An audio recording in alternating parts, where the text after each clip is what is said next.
Dancearts of Columbia provides fitness fun for everyone from 3 years old to adults. Dancearts is a good environment where the friendly staff makes you feel comfortable. Dancearts feels that dance is an art form that you can experience firsthand by learning tap, jazz, modern, musical theater, lyrical, and ballet.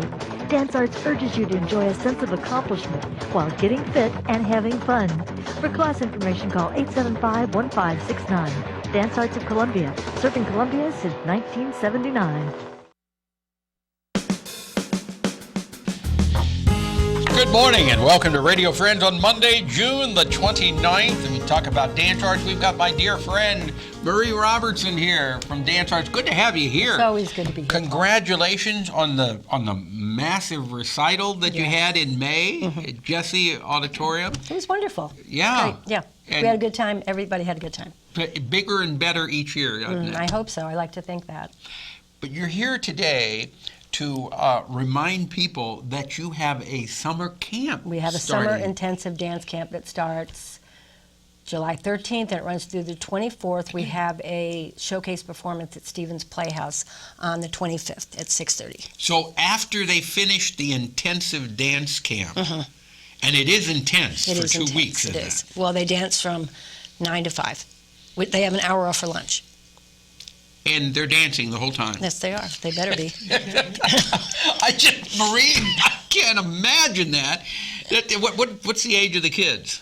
Starts at age 8, goes through about 17 or 18, sometimes 19. So they're dancing 8 hours a day nonstop. 7. 7 hours a day, just for a lunch break.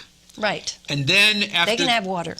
And they can't have water. They can bring them in the classroom. Okay, but then, so you're not cracking the whip. That's right. But then after the and class... we give them air. We give air conditioning. Right. Yeah. And after the class is over, then you have the big show. Yeah. And is that open to the public? It is. It is $5 a ticket, though.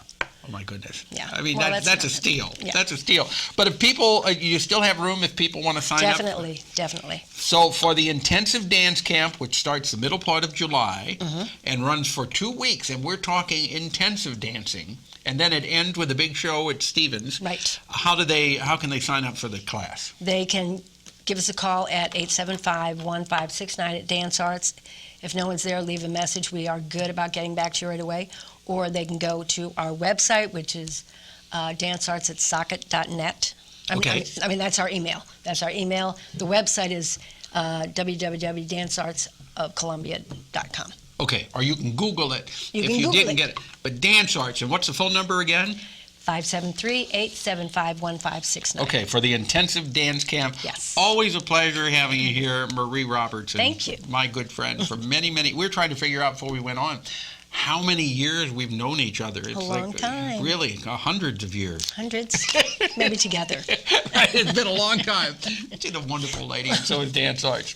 Now we turn to NANETTE Ward. Good to have you here, NANETTE. Thank you, Paul. Aloha to you. Aloha. And NANETTE is here to talk about Central Missouri Stop Human Trafficking Coalition.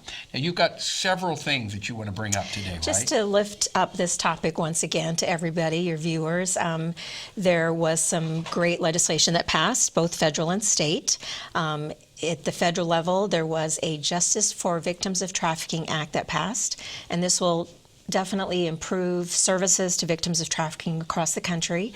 At a state level, there's going to be a Sex Trafficking Awareness Month in January for Missouri, and that will run alongside the National Human Trafficking Awareness Month. Any way that we can bring awareness, education, have a platform to lift up the topic is really important, so we have that. Right. Also, You know, I don't want to interrupt you, but I just wanted to mention one thing.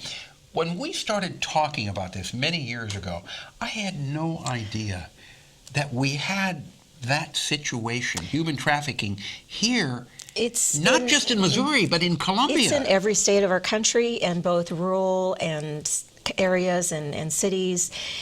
It's the fastest growing criminal industry in the world. It used to be the third in just several years. It's the fastest growing criminal yes. industry in the world. And it's the second largest criminal industry in the world. It's like a $32 billion criminal industry. And so what's important, always, Paul, you know, always talk about the demand, that we have to realize that we think of traffickers who are selling people for their gain, their benefit, whether it's drugs or money, it doesn't have to be cash. But we have to remember that there are buyers, there are purchasers, which, case in point, there were 2 cases that just happened this spring of sentencing. There's a Camden County, Missouri man who was sentenced to 20 years for forced sex trafficking, and he had 2 victims in this case. And the other was a Jefferson City man who was sentenced to 15 years for attempting to sex traffic a child. It was an undercover operation, so he thought he was purchasing a child, but fortunately the police, a tip had been called in, and fortunately they arrested him. So yes, Missouri, yes, city, rural, it's certainly happening in Kansas City and St. Louis. We have Camden County, we have Jefferson City. So that's why that Awareness Month is so important. And also we have, from last year, we still have $100,000 in the Department of Public Safety budget that will be used for law enforcement training. That's not been allocated, not been put out there yet, but that's available to train our law enforcement. Are there more adults or more children that are being trafficked? You know, both foreign-born and U.S.-born adults and children are all being trafficked. In the United States, because of the culture of child pornography, the over-sexualization of youth and children, unfortunately, in the Western culture, our youth are at high risk in our country.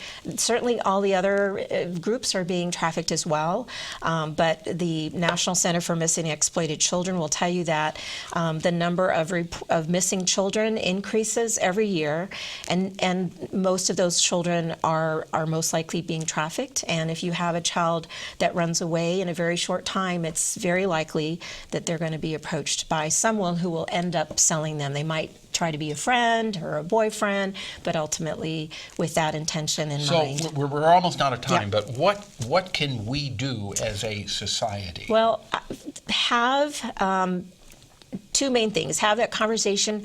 It's not too early to have it with children. You talk about bullying, you talk about stranger danger, but there's another aspect of this, that it's not always strangers. To know that there are people who you might be familiar with who might want to lure you into something that you're not comfortable with, and you can have that kind of conversation with the younger people. And to be sure to have a safe person to go and tell that something is not comfortable. Make sure your kids know that if it's not comfortable and it doesn't feel right, to speak up about it. And the other is to educate yourself, that if you just no shortage of information. Certainly the coalition does lots of education and training for free. Where do they get the information? If they call 866-590-590-5959. 590-5959.